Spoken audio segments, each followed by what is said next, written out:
चार दीवारों की कहानी। सूरज और लीला गांव के आसपास के जंगल में एक खूबसूरत घर में रहते थे। जंगल में रहने वाले लोग कहते थे कि वह घर अज्ञात और रहस्यमय है। चार दीवारों की इस घर के बारे में बहुत सी कहानियां सुनी जाती थी। एक दिन लीला ने सूरज से कहा, क्यों नहीं हम उस अज्ञात घर को जाकर देखते हैं। सूरज ने मुस्कुराते हुए वैरी कहा, तुम जाओगी?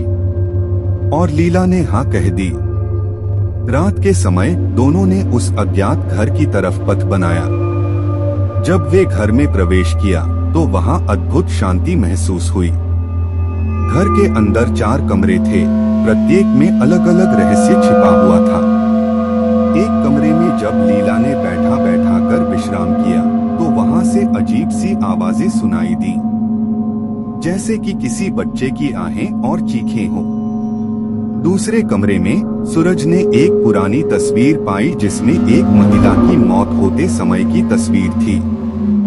जब उसने तस्वीर को आगे बढ़ाया तो वह चिपका हुआ था और उसको निकालने की कोई ताकत नहीं थी। तीसरे कमरे में वह दोनों ने एक पुराना पत्थर पाया जो एक पुरानी पुस्तक को बांध रहा था। पुस्तक में एक कहानी थी जिसमें बताया गया था कि यह पत्थर वहाँ क्यों रखा गया है। चौथे कमरे में लीला और सूरज ने एक और अजीब चीज पाई। वहाँ एक अजीब सी चीज थी जो जड़ से जुड़ी हुई थी। जब वे उसे देखने लगे तो वह चीज उन्हें अपने तरफ खींच ली। जब दोनों ने वहाँ से बाहर निकलने की कोशिश की तो वह घर अब वहाँ नहीं था।